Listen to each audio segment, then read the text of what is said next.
Hello and welcome to Leaders of Tomorrow, India's only daily television platform for small businesses. Over the past 7 years, we've understood what matters most to you, the entrepreneur. And in year 8, we're taking head-on two of your most pressing concerns, that of funding and mentoring. I'm Sunanda Jayaseelan.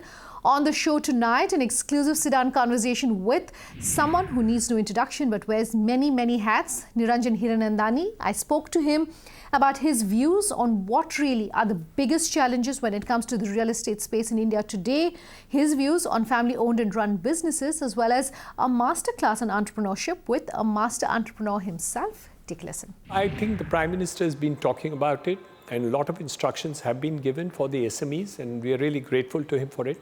But the ground reality is that more than 2 lakhs of my 4.5 lakh members are still stressed. So the benefits have certainly not reached the end user. And obviously, we need to do a lot for them. The liquidity crisis being the worst, and the issue of payments not coming from various things. So if an SME is supplying to automobiles, or they are supplying to real estate, or they are supplying to any of the things, even government payments have not been coming from many of the sources. So I think all in all this depends on a commitment to SMEs to do. Remember, they're the huge employer of country, and they really will take in a lot more jobs than you can imagine. And if this sector is helped, it's going to be much more than the corporate benefits that are given by a haircut of the corporate tax.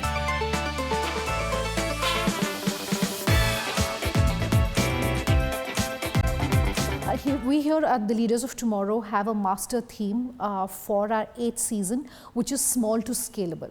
How do you as a small entrepreneur scale? How do you like to address that question? Whether it is for someone who's in your industry or otherwise, how should entrepreneurs look at that?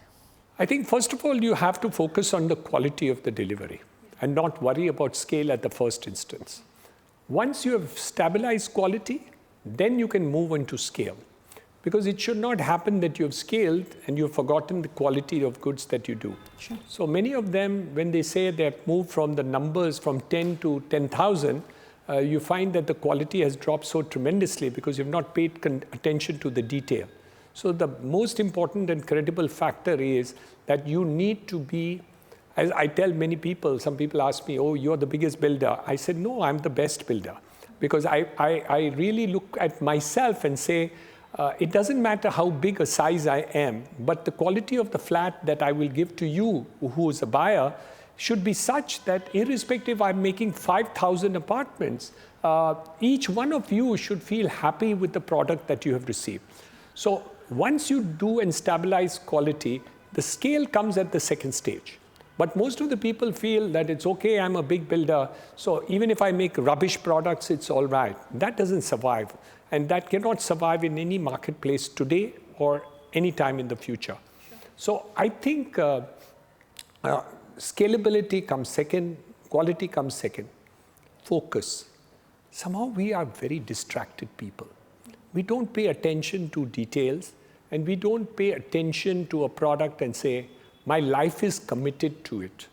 That commitment to a product, a person, a deal, your interview, if you don't focus on it fully, 100%, it can never work out. You can't be distracted all the time by various things which is happening around you, and whatever it is, you really, really must focus on the product or work that you do. That. The last, I believe, it's an advice, not everybody can do it. You've got to learn not to like your work. You've got to learn to love your work. Sure. So I think people have to learn to love their work. And once you love your work, your product will come out well because you put in your everything into your love. And I do find that people are not loving their work at all. It's part of their business and they want to go back home and they want to party and that's what they love. They're distracted, something else they love. They want to go for a holiday is what they love. They don't love their work at all. And how do you expect to be champions at your work? Look at the guys who have made it from zero to heroes. They've always loved their work. You know, you talk to any of the heroes and superheroes, they're passionate about the work and they will always speak about it with a great amount of love, interest, something they feel great about. You look at that and you say, oh, this is my product. Sure. I want to talk about your I don't know. I don't know if I'm able to communicate that item first because not people don't understand this difference between liking a thing and loving a thing. I think it makes complete sense for our entrepreneurs. I do want to talk about your personal journey. It's been a very, very fascinating personal story that you have as well. If you were to look back on what I would say is really, your entrepreneurial journey, it's not just your personal and your professional journey, maybe one or two things that you would want to tell our viewers have been the highlights really of that journey for you. I really don't know. One or two in 35, 40 years, difficult to say. I think it's a desire to constantly improve in life. You've never reached Mount Everest. And if you've reached Mount Everest, then you want to go a little higher than Mount Everest. If I'm good today with you, I promise you I'm going to make my next interview with you better than what it is today. Or my last interview with you yesterday would have been good, today it has to be better. If I made a good building yesterday, can I make a better building today? If I've done 3 jobs yesterday, can I do 4 jobs better today? I think that interest to actually constantly improve. Okay, I'll give you a story. Sure. Niranjan Hiranandani, age 48. Very hard work, neglected my health. I went to my school, alma mater, Campion School, and I was asked to run a race for old boys at age 48. Now I'm 70. So at 48, I ran 20 meters and I was panting. And I realized that I'm going to die by the time I'm 60 or I'll have several bypasses by then. So I decided to start exercising in a little bit of way and see that I improve my health and take care of my body and exercise. So I started that. Fast forward to age 70 today. I gym 3 days a week. I do yoga 2 days a week, 1 hour a day. And I run 5 kilometers every week. And I run 10 kilometers of the marathon. Amazing. So, and I'm not out of breath when I do that. So if at age 48, I can change my complete life and determine just by my desire to do so, wow, you can achieve anything in life. Look at a chaiwala. He's become a prime minister. I mean, what more do you want? So I think anybody can do anything and achieve any aspiration in life. And that's my advice to all entrepreneurs and young people who start. Aspire for the moon, but you've got to work very hard. Desire it, love it, be passionate about it. You will win it. We were talking about funding earlier. I just want to circle back and talk about funding for women-owned businesses. And this is something that we talk about often.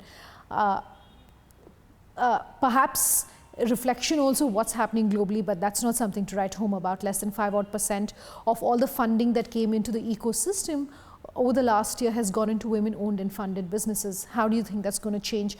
And let's perhaps go back to the fact that as the ASSOCHAM president, specifically for women entrepreneurs, anything that you can talk about. I think the fault is of the women. Okay. The women who should want it and they will get it. I'll tell you another story. My daughter at age 23 decided to set up a separate business of her own. She was working with me and she said, Papa's place, no use. So she started a call center. I didn't even know what a call center was. When she explained me, I thought it was a telephone operating business. And she started that at age 23 with 12 employees at my Saraswati Road office. Age 27, fast forward, she had 4,500 employees and she sold that company at a valuation of $100 million US. So a woman or man, irrespective, it's the women who have been psychologically brainwashed that they cannot do it. and they are not fit for doing the business or whatever it is. The moment they move out of this mindset, the world is at their feet. In fact, they have an advantage. When they go to a man for anything, he's more likely to say yes than another man going to a man. So I don't see that as a problem at all. In fact, it's an advantage. But the fact is that the women, girls do not have self-confidence. They have not been groomed by the parents to take up that particular thing. I'm going to give you a book written by my daughter-in-law, Neha. It talks about girl power. Great women who have done wonders, and it's written for children, it's written for girls. And I promise you, it shows how women can actually outclass anybody. Okay. And Indian women. Okay, fantastic. And I look forward to reading the book. If there is one piece of advice you've perhaps received over your long career that has completely changed the way you think. You were talking about, taking your health seriously. A lot of heads of businesses that we speak with do talk about the importance of health. But for you personally, one thing that you've received that has perhaps changed? Too many things have changed. I really don't know what is that one thing really that I could flag off. Too many things have happened. I think a sense of commitment to things that we do makes a world of a change. So if you have promised something, you should bend backwards to achieve it. Let's take a quick break on that note. Much more on the other side. Do stay tuned. Back in just a moment.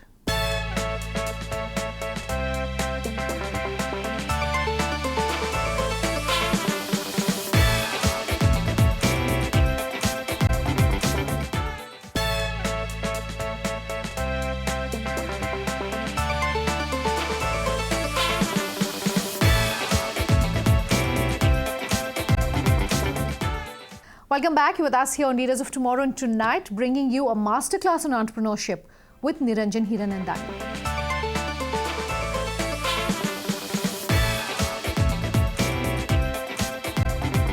A quick masterclass on family-owned and run businesses, and ask for you to talk about the fact that as someone who is this great example of how a family-owned and run business should be run perhaps, what are the 2 or 3 things that have been your learning? What's your advice for someone watching this interview? Because most of the SMEs in India today largely are family owned and run. So your advice for them based on your experience. The first is that you should relish differences. You should not expect that the person you are is going to be what your spouse is, or your children are, or your grandchildren are. They're going to be very different people. They not only work differently, but they also think differently. And their whole item is different. The only thing that you can possibly do with them, if you want to work together, is to define a goal and then say, okay, are we aligned to this goal? Okay. Like we talked about the $5 trillion economy, you can have your own goals and stuff like that. Then understand that the rest of the family is going to work differently than the way you want them to work, because they are independent human beings and have different good qualities and traits. So my wife works completely different than me. She's a very micro-detailed person and a perfectionist, which I'm not. My son and daughter will stay up to 3 o'clock, 4 o'clock in the morning to complete their work. I would fall asleep working at 11, 11:30, but I would be up at 5 o'clock to take up any work that I want. Different. Some persons are aspirational beyond the realism and will fly higher than the reality. Other people will not be able to reach that aspirational and not be able to break the glass ceiling. So the advantage is actually to put all these skill sets together to be able to multiply the benefit of being a family-run business. Sure. So instead of that being a handicap, oh, she doesn't work like me, he doesn't work like me, he doesn't do what I told him to do, that's nonsensical. As long as you make an objective which is clear and we have different ways to work on it, it's fantastic. In fact, it's better. Okay.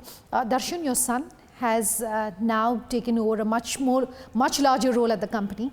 My question to you is, how did you perhaps groom him for it? How did he perhaps groom himself for that role? Maybe some advice based on that. I think I allowed him to go to Dubai and start the real estate part of it separately. And he really did a fantastic job. He built the tallest residential tower in the world at that time. Today, it's the second tallest residential tower in the world, the 23 Marina. And, worked differently. Today, for instance, not only is he helpful to me in the real estate business, but today he's going into the gas business. He's putting the first floating LNG terminal in India, in Ratnagiri. And his aspiration is that in the next 4 or 5 years, his business will be bigger than my entire business in India. So, the kind of thought process to the next generation is totally different. And the opportunities of being able to raise equity, raising debt, raising the systems were not existent during my times. We couldn't have thought or dreamt of growing at that pace, which they have. Sure. So if they can leverage that opportunity today, and look at startups getting money. I had to borrow money at 2% interest per month in order to do my projects. Today, I mean, funds are available by VCs to all these young people with young ideas and thoughts, which is so easy as compared to what we had. But yes, they have their own problems, but it's wonderful day to day. Okay, my last 2 questions, and the first is as far as succession planning is concerned for small businesses, for an entrepreneur. What would you advise them about how they should perhaps look at? Do you think there's enough understanding of succession planning, of grooming the next generation when it comes to entrepreneurs today? I think the shocking part is that the children no more listen to the parents. So the earlier day, you said, I work this way, so my son is going to work this way. I think they have to forget it. Sure. So the succession planning should be such that you're going to give it up and let them do it the way they want to do it. You teach them ethical values, you teach them quality, you teach them certain good practices, and teach them how to take care of the recessions and difficulties in business and problems. But you can't tell them the way to work. That doesn't happen. So that's the first most important thing in succession planning.